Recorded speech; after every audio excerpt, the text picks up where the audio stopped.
Have you ever wondered how quickly space missions can rebound from setbacks? SpaceX has just demonstrated the art of the cosmic comeback by launching 3 Falcon 9 rockets in one action-packed weekend, sending 67 Starlink satellites into orbit.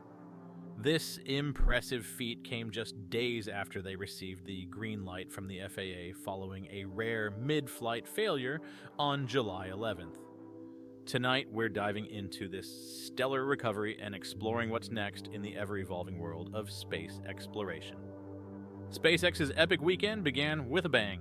On Saturday morning, they launched 23 Starlink satellites from the Kennedy Space Center, but that was just the beginning. A few hours later, another 23 Starlink satellites soared into space from Cape Canaveral Space Force Station, and to top it all off, the third Falcon 9 rocket blasted off from Vandenberg Space Force Base in California. The best part? Every single mission went off without a hitch. But that's not all that's happening in the space world. NASA is gearing up for some crucial Falcon 9 launches.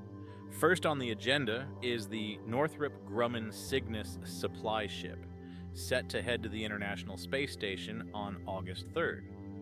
Following closely, around August 18th, SpaceX will launch a Crew Dragon flight carrying 3 NASA astronauts and a Russian cosmonaut to the space station.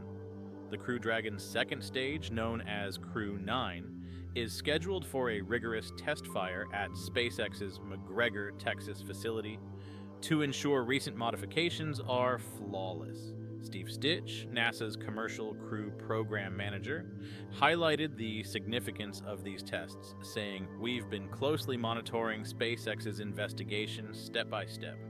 They've been very transparent, and our teams are embedded in the investigation, tracking all changes to the booster." Meanwhile, Boeing engineers have been busy too. Over the weekend, they successfully test-fired 27 maneuvering thrusters in the Starliner capsule docked at the ISS. These tests confirmed the thruster's performance and ensured that previously identified helium leaks in the propulsion system remained stable. Boeing's update was promising. The one-pulse firings confirmed each thruster's performance. The helium system stayed stable, and an RCS oxidizer isolation valve that wasn't fully seated before has now been fixed and is operating normally. The Starliner crew, including Commander Barry Butch Wilmore and co-pilot Sunita Williams, initially expected an 8-day mission. Instead, their journey has extended to nearly 2 months due to troubleshooting thruster issues and addressing 5 helium leaks. NASA is set to conduct a major review soon to evaluate the test data and decide if the Starliner is ready to bring the crew back to Earth safely.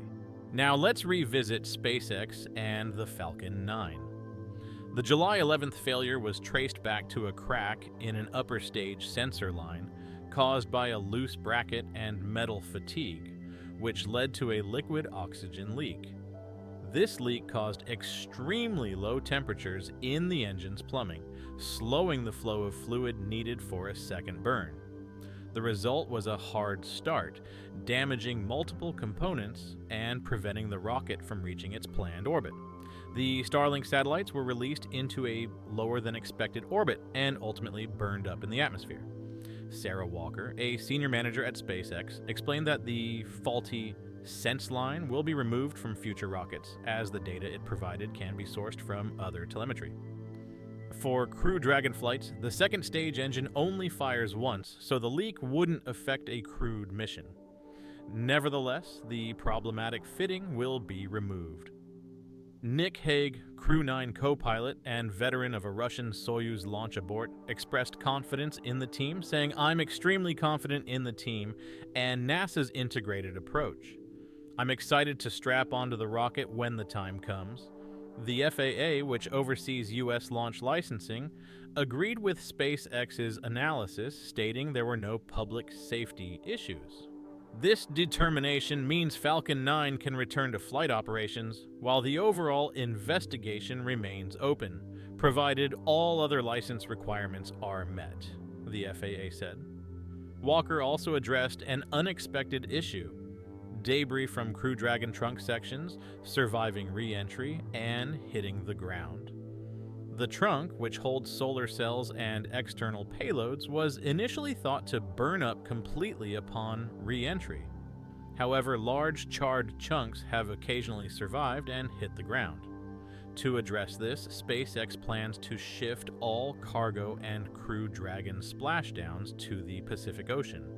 The trunk sections will now be jettisoned after the deorbit rocket firing, ensuring they fall into the same area as the capsules, well offshore. And that wraps up our cosmic journey for today.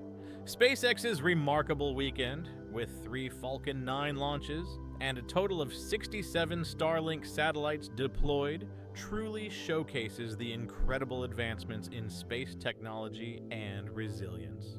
From the Milestone 300th reflight of a SpaceX booster to the record-breaking number of launches, it's clear that the future of space exploration is not just bright, it's blazing with innovation. That's all for today, space fans. With SpaceX's spectacular return to flight and Boeing's successful thruster tests, the future of space exploration is looking brighter than ever. Don't forget to hit that like button, smash subscribe for more jaw-dropping space updates, and join us as we embark on a cosmic journey like never before.